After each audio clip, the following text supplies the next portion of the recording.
All right, going out here to the driveway and look at what I found here. Look at all of this on the ground. You did this.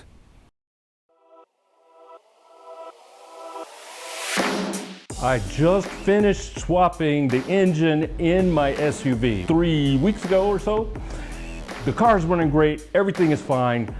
And then I find oil all over the driveway. Now what? I've got an oil leak. So I go in the car, go under the hood, I'm looking for where is this engine leaking. An oil leak is the hardest thing in the world to find.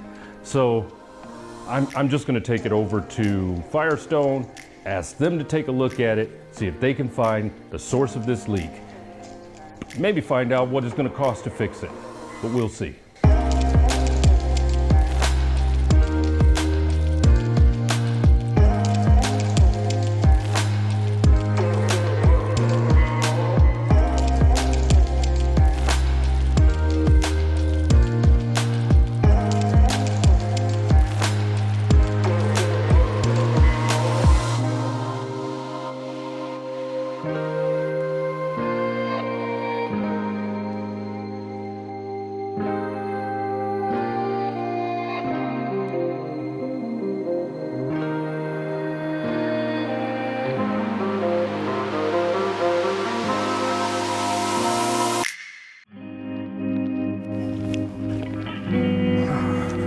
Okay, so let's see here.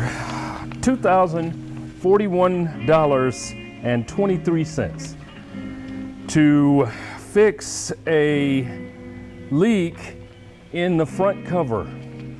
This is a leak in an engine that's brand new. I just put it in. And now it's leaking. All right, so this bill for $2,041.23 also says that we've got two other leaks. We got the oil leak, and we've also got an air conditioning leak and a power steering leak. They didn't even quote how much it cost to fix to fix all of those. But they did tell me where the oil leak was coming from, which is the most important. If it was just an air conditioning leak, it wouldn't be all that pressing.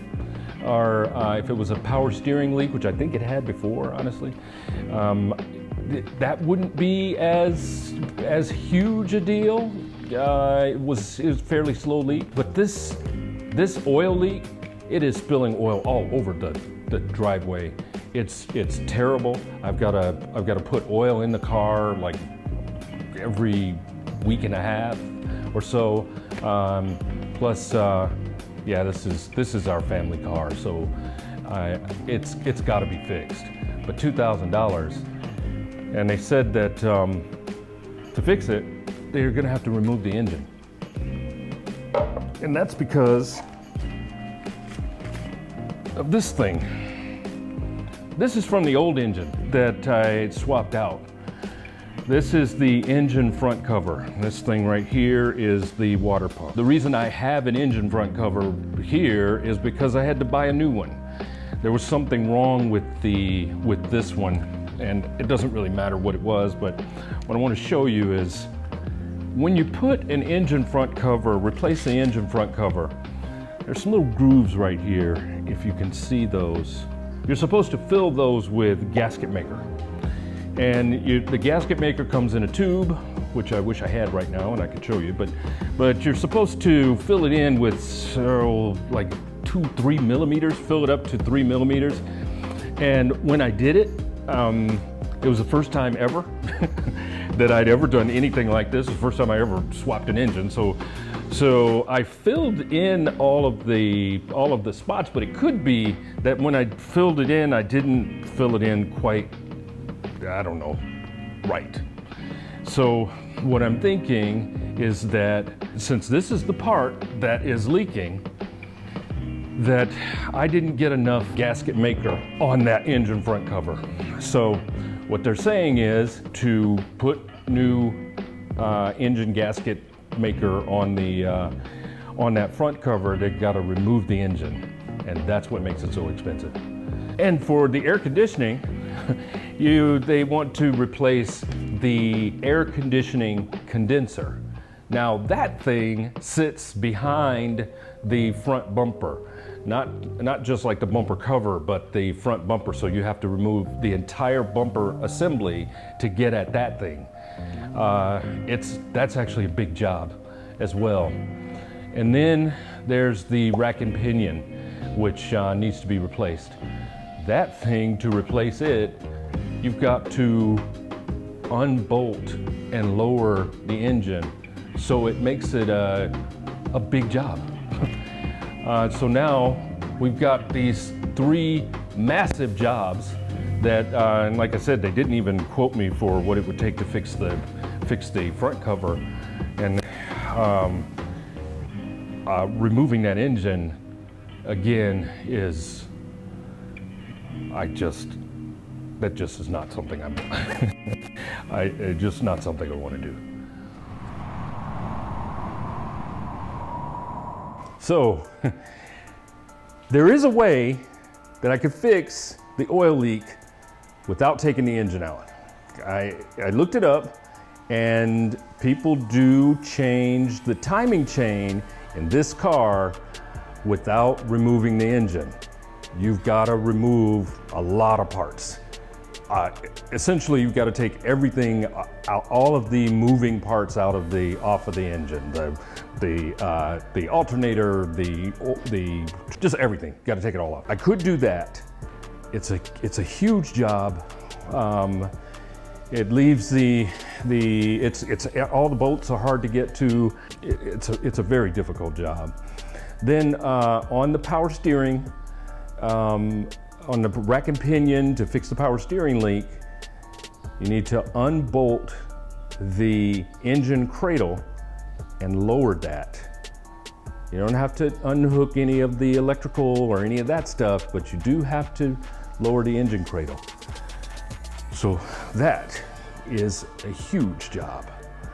And then again, the air conditioning condenser, it runs across the front of the car. You've got to take so much of the front end of the bumper off the car.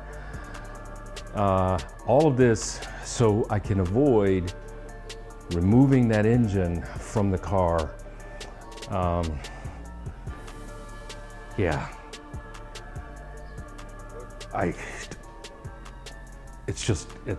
don't know. Well, I could do all of that work just to avoid removing the engine. Or I could remove the engine and then do all that work. Since removing the engine would make getting at the front cover a whole lot easier. I don't have to do so much reaching around and reaching under, and getting at the bolts would be easier. It'd also be easier to see how well I put that gasket maker on the front cover. I've got to take the front bumper off to get the engine out anyway. I've also got to take the condenser off and the radiator.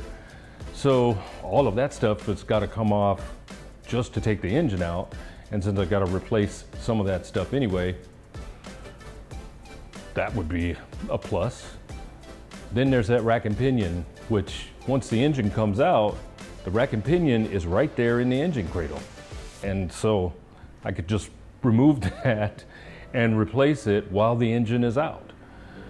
So since I've done it before, it took 61 hours the last time. I'm pretty sure I can do it a whole lot faster than that. I think I'm going to go ahead and